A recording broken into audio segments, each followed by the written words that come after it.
even in Hollywood, even after doing Slumdog, there were like 12 people coming and telling you what to do. No, no, this movie is like this. We put so much of money. This is how the music should be. So that bulldozing didn't happen in India for me, where they come in with a fear and respect, saying, "Oh my God, this guy's got national award. He's got all the awards. People love him. So let's not tell him what to do. We'll take what he's doing and we'll film it." Lovely to meet you, Rahman sir and Ehan. Welcome and thank you so much for speaking to me. So, Rahman sir, the memory that's coming to me is 2004 in the UK. It was my first meeting with you. You were composing for Bombay Dreams. So you told me, I felt with Roja, I have achieved a milestone and everything else that I get is a bonus. Now it's been nearly 3 decades since Roja happened, and we are talking about 99 songs. And you have just given one milestone after another. You've just been creating them. So, what has changed and what hasn't in this remarkable journey? Um, I think expansion, I would say, because when I started, it was just about music. And when I went to UK, then I realized there are so many different roads which has to be put by people who are empowered like me, and it's much easier for people like me to do that rather than expecting somebody else to do. For instance, I was expecting somebody to start this conservatory back. We need a Western classical conservatory because the most of the movie music is all orchestral music, and orchestral music needs nurturing. They need proper conservatories to teach them how to play dynamics and harmony, counterpoint, all the stuff. And I was waiting for someone to start it, and then realized there's no someone, it's you. And but I don't know anything about it. How can I do it? I said, let's jump into the fire and see what happens. And so within 2 weeks, we just said, let's announce and let's see what fun. Even if we fail, it's fine. Because it's a good intention. And then boom, people started coming in. And then they said, oh, we'll teach you. This is great that you started it. We felt like a lot of Western teachers from abroad and India came in. We started it, we were just stumbling a bit. And then after 2 years, my sister took over. It got settled, and then she's now taking care of it. I just go. And we have this beautiful place where I think Ihan has learned for a year. And some of the best teachers, and the students come out, and I'm like, oh my God, this is a dream to see Indian people playing with this kind of a virtuoso, kind of thing. Same way, movies are made in a very, very interesting fashion in India. And extraordinary filmmakers, and we love them, and we go to the movies, we see extraordinary actors, extraordinary technicians. Then I felt like there's no music-oriented movies coming in with the vision of music. So everything should have a different voice. If everybody tries to copy the same thing, one item song, on this song, pump it for four weeks, this formula has to break because people need to hear the other side, you know. And how can that happen? And is that again, it went into if there is no door, create that door. And so I said, okay, let's go on it. Let's start a movie. And it's post Oscars, the world is fully bright and adulation, drowned in adulation constantly. And all over the world, you go there. Oh, I was so proud of you. Said, okay, now it's a time to jump into the fire again. Wow. And let's do this. And this idea came in 100 foot. I was being on a flight. I think 2010 was a very testing year for me. Dodged many bullets personally and professionally. Finished all this. There's a strange accident in Detroit. Went back and performed free for those people who bought the tickets. Wow. Did all this stuff coming out in a very lighter mode. And when I came back, I felt like on the way I got this idea like, let's do a story about music. What if it's a fairy tale? One guy has to write 100 songs to win a girl. And then that led to me telling the story to everyone. They were all smiling. I said, it's an interesting story. I think you can do this. And that led to finding the producer, finding the director, finding Ehan, and finding a distributor, which is Geo. And Geo was coming in as a new company. And then Jyoti she came in and she saw my 2 movies. Actually, I did a virtual reality thing. I just played a little bit of that. And then I played 20 minutes of 99 songs. And she was like, oh my God, I'm so happy. there's something new happening here. So she was seeing the vision behind the company and what I was trying to do. Then immediately bought this movie. It took some time because um, Ihan is a new face. Yeah. And you understand the industry works in like, if you have a star, the biggest star, the people bite immediately. If you have this thing, but I'm just a composer. I come in the hierarchy, probably in the 6th or 7th. So the priority is always like composer, the doubts, self-doubt, all the time happens. So we were waiting for the movie to really complete, and then this happened, This is which is great. awesome. And you're not at the sixth rung, so you're up there. And like, see, according to people, it is.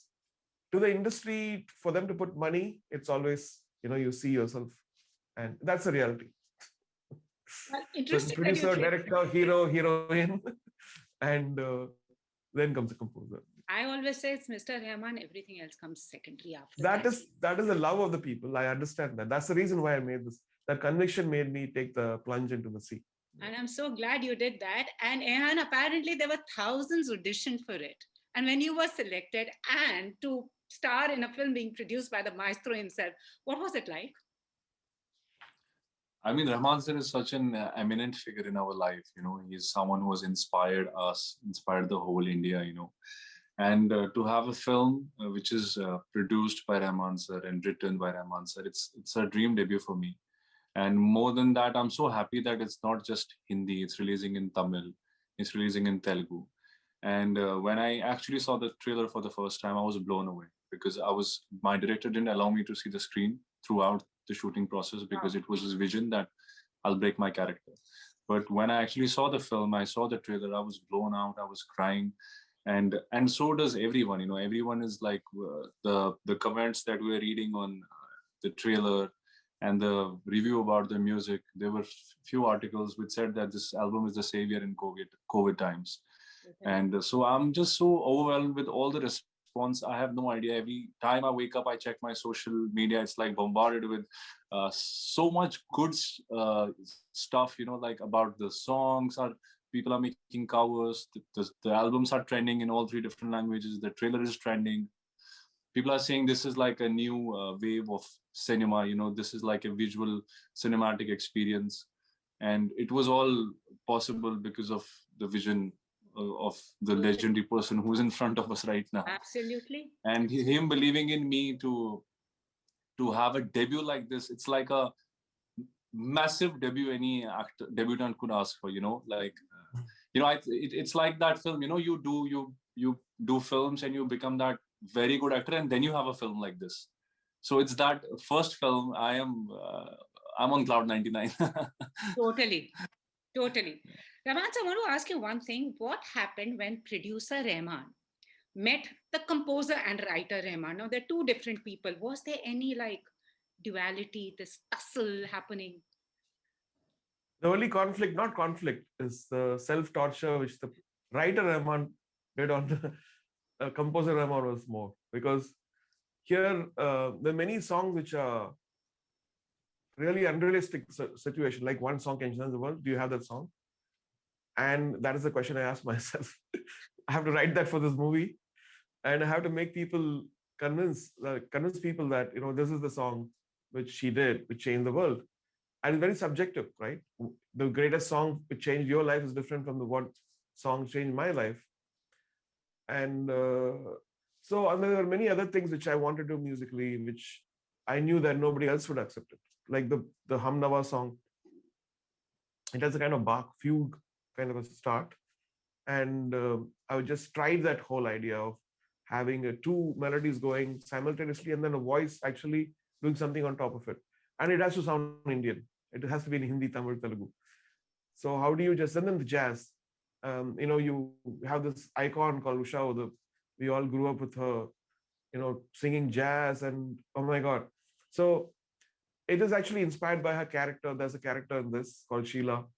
And so we wanted to do a song which is jazz, but also have the Indianness. And then you don't know where it starts and where it ends, where the Indian starts and where it goes to jazz, and from where jazz goes to India. So those kind of ideas, which I wouldn't be, I never got those situations past 29 years. So those are the things I want to do, like things which are ignored or or overlooked. Yeah. Take those and then probably build on things which so people get something new. They won't have formalic music. They'll have something whether they like it or not. It will be different. True, totally. And Ehan, when you were learning piano from Sir, and we've all seen the BTS, I would have been trembling because I, too, anyways, don't have a musical note. So, but what was that experience like for you? I mean, when the master, the perfectionist is telling you, this is the way you go. If you notice in the video, I'm playing everything wrong. मुझे वो भी You know, नहीं his aura around me is always like someone I have personally like idolized, and I know Sir since like 4 years now, probably more, and it's still like every time I meet him, it's like the first time. What does he And like on the set though? like a saint. I don't do anything. I'm just sitting there because I'm also and I get intimidated by people. I get. I'm like the snail which goes into the shell when I see people. Except when I go to stage, the lights are so blinding that I don't see people. I only see bliss. Yeah. No, totally get that. And I know, sir, your whole life is a song. Now, this is to both of you, but which is that one song that changed your life? I mean, for me, there is a Rahman melody for every moment. Like Dil Every Se mood, Re yeah. is on loop. I want to feel patriotic and I want to cry. I will listen to Ye Hai Desh Mera, Yun Hi Chalna Hai if I want some philosophy in life. Which is that one song? I'm sure you both have that one song. Or no? For me, the whole album of Roja, because that set where I should be, and it took a long time to set that. And once you set that whole foundation, I couldn't go below. That was a testament. And then I said, oh my God, I've done Roja, I can't do this. I've done Roja, I can't do that. I have to go up. Is it going up? So it was a milestone check also for me. Like, is it going up or down? Is it as good or not? And so things have been, I mean, you can't stay with something, then everything will look similar to Roja. So I had to also change. But that said, empowerment came through that. When people, even in Hollywood, even after doing Slumdog, there were like 12 people coming and telling you what to do. No, this movie is like this. We put so much of money. This is how the music should be. So that bulldozing didn't happen in India for me, where they come in with a fear and respect, saying, oh my God, this guy's got a national award. He's got all the awards. People love him. So let's not tell him what to do. We'll take what he's doing and we'll film it. So whatever I did was music that time. So the responsibility was huge. Whether I did folk or whether I did Carnatic or whether I did Hindustani, people respected. And that respect gave me, like, I had to work so hard to, is it matching to the thing? Because they're not asking, but future, I want to be proud of this. I don't want to put my head down. This is a check which I always do. Like 10 years from now, will I feel proud about this work? Or will I feel like, oh, I should have done better? So we give it our everything. I tell my team the same thing. True, sir. And which is that one for you? It's not one song, it's 99 songs that changed my entire life. Totally. And Jwalamukhi, as all you the said, fans have been writing like- to me saying the emotion behind that. Yeah, like how you said, like there's a song for every situation that Rahman sir has given us. Like Kun Faya Kun is my that daily to go morning song when I want to find comfort, want to connect with the divine. And I remember, like I think a year back, I was invited to this party and I went there and the Western songs DJ was playing some songs, and all of a sudden they played Chiriya Chiriya in the club, and the people were dancing and everything. People were so happy, and I was like so in a state of trance that I had tears rolling down, and I looked around. Everyone was so happy, and I'm like, wow, like this song is like how many years back, and look at the effect that it had on people. It got them dancing, and I was the only one crying, and I was like, I am the guy who's associated with Rahman sir. I have his number, really. Like I can text him. Like I'm working with this genius. And like you said, for every situation, it's a different song. And something very spiritual happened with me recently. If you have heard the album from 99 Songs, there's a song, it's a lullaby. And I was going through a bit anxious times in COVID, like all of us. And I heard this song and I started crying. That I went to my mother, I hugged her, and I thanked her, for everything, that the love she has poured on me all these years, for raising me and giving her unconditional love all these years. She was my rock in these times. It's just because of that song. Somehow something clicked inside of me and I couldn't control my emotions. And the same thing happened, like we're promoting our film on the sets of Indian Idol. I'm a very shy guy, and for me to cry in public, I've never done that. Like, even if somebody will pass away, I'm the guy who will cry in the corner. But they played that song, they played the tunes from that in the show, and it's so beautiful. It touched me, and I just couldn't stop myself from crying. And So lovely. it's not, that's why I say, like when they say what is your review about the 99 songs album, I say it's not music, it's magic. Yeah. And magic, as sir says, magic is hope, and hope is a good thing, and no good thing ever dies. Totally. I second that totally. And Amanza, again, recently Dam Maro Dam completed 50 years. Rangila album completed 25. But we keep seeing remixes, and you put up a very telling post of a man burning. What do you actually, as a composer, feel with these remixes coming out? And do you feel they should actually contact the true composer and ask him and take permission? Can we do this? Yeah, I think that is the ethic, because people in very adverse situation, many things are done, and you need to respect that. When people are alive, composer, lyricists are alive, you need to ask them, and even singers, like, and also, when you take an album, like any album, which is like probably take Delhi Six as an example, that releases, and Delhi is a place, and this movie is about Delhi, and there's so many memories, and the movie comes in, that memory mixes with the music and the movie, it forms a whole experience of your life.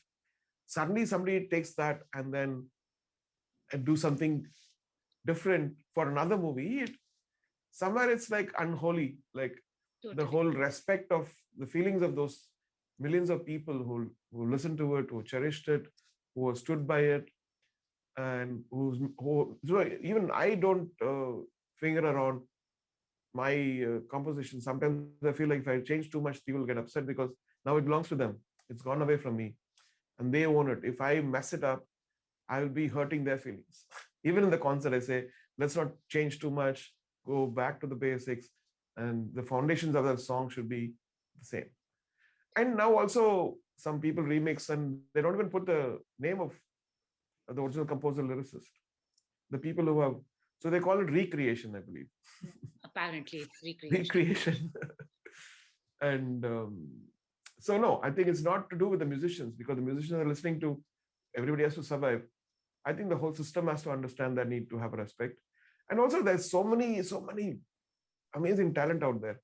Ask them to do something fresh, because that's what is, be fresh water, be running water, not still water. Totally, very well. And we are not in dearth of creativity. India is the most creative place, and there's a full army of young people waiting to do beautiful things. Encourage all of them to do original things and promote them. Yeah. Totally. And as I also mentioned, like, you've always given us new sound, new stuff. But this recent trend in the industry, when you have three composers composing for one film, many composers don't want to do that. What's your take on this? One film, three composers. I think some movies can take that. Like if you take a commercial movie, if you take Hollywood also, they have a song from Bob Dylan, they have one from Pink Floyd, they have one from Drake, they have one from Bruno Mars. So it's like a soundtrack compilation. But if you take a movie with a character is, and most of them are musicals, the cohesiveness of the sound, the melody, like if you take the album of 99, the tune from Sai is actually on the lullaby. And that is also another song. And that is also another connected to another thing. So all this interconnection goes away. It becomes like one separate, I don't know, it's hard to mention that integrity of a soundtrack together loses its value, I feel. And it's fine to have that, but that should not be the only trend. For certain movies, it's nice to give different opportunities to different composers. I love that many people are shining, but that should not empower them to kill something which is beautiful, which is like, you take a Shankar Ehsaan, they've done beautiful soundtracks. Take Amit Trivedi, they've done beautiful stuff, Vishal Shekhar, and Vishal Bharadwaj. Because we don't just compose and give it. We take something, internalize it, listen to it 50 times, change things, again go back to the drawing board, change the lyric, change the singer, change the orchestration. There's so much which goes behind a song. It's not a ready-made, you put a coin and then boom, it pops out. There's so much of emotion in it. There's so much of anguish, self-doubt, spirituality, love, all embedded into something. So that's why it's very strong. Yeah. Totally. And before I move on to Ehan, one other thing I wanted to ask you was recently we had the US Navy play, Ye Jo Desh Hai Mera, Swadesh Hai Mera, and also, as you said, 99 songs. When you listen to your songs, how do you look back to all those creations? I mean, sometimes do you feel I should have done this differently, or and also sometimes do you feel a movie may not do well, but the songs have done well? That also, does it impact you as a composer? Like Swadesh was a very special film. One thing I realized is something existing itself is a winner. We being born itself, you're won in life, because there's so many reasons for us not to be born. We're born, we are a winner already. So we need to empower ourselves to do things. We can't just brood about things which are not there, but also be satisfied with the things which we have. So my thing was never about success or failure of the movie, because there's a state of mind of people. You might lose a few crores or something, but that being existing, it's there in the universe for people to listen to.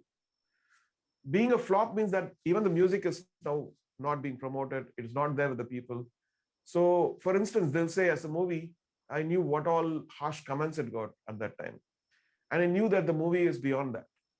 That tick mark of, it did well in the box office doesn't matter to me. It does matter. It's important because people have put money there again.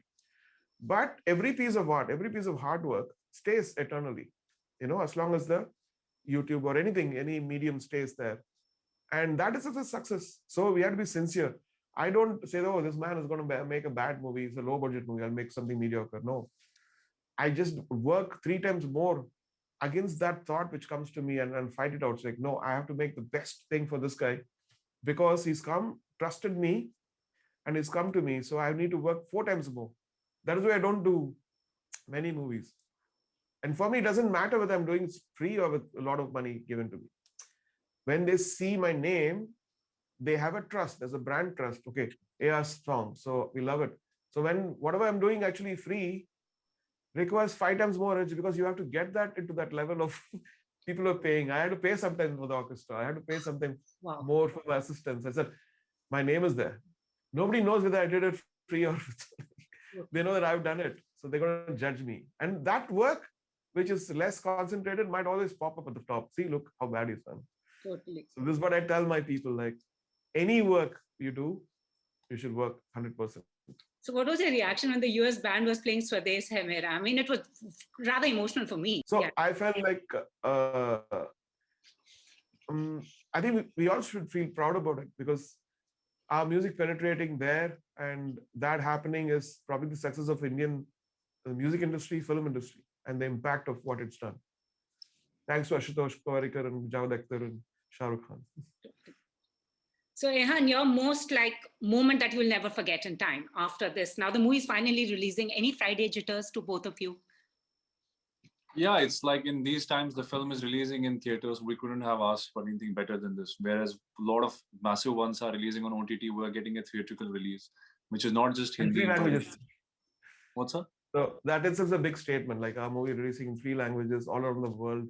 It's such a big step. I want to thank Jio for this, for their lovely gesture and the belief in our movie. And I want to thank all the people who are supporting this movie and tweeting about it and going to the theaters, in spite of all the things against the movie anyway. So, yeah.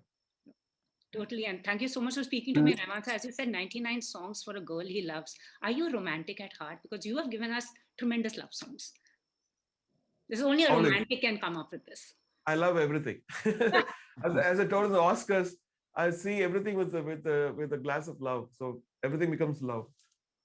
Your most favorite love song, which is that one song that keeps playing in your studio? You can tell us that. Oh, wow. Nothing plays in the studio. Only for the song we're mixing only plays. But, anything which is done with love, I like. An act of kindness, or it could be a building, an architecture. It could be poetry. It could be anything done with love. I love. Okay. And lastly, somebody has asked me to ask you, how come you've never formed a band? Which band? Why haven't you formed a band after collaborating with bands and, I was in a super band with Mick Jagger and Damian Marley, and so actually we're forming mini bands always. Each song is a band, and yeah. So thank you so much. And also, you should be a proud father. I love your daughter and the stand she takes, so I think she gets it from you. I don't know. Actually, they say children are through you, not from you. I believe that she is getting from the source, and I'm very proud of her. And I hope she does more great things and stands for all the oppressed. All the very best for 99 songs. Then lovely chatting with you both. All the very best. All right, Thank you so much. Thank you. Bye-bye.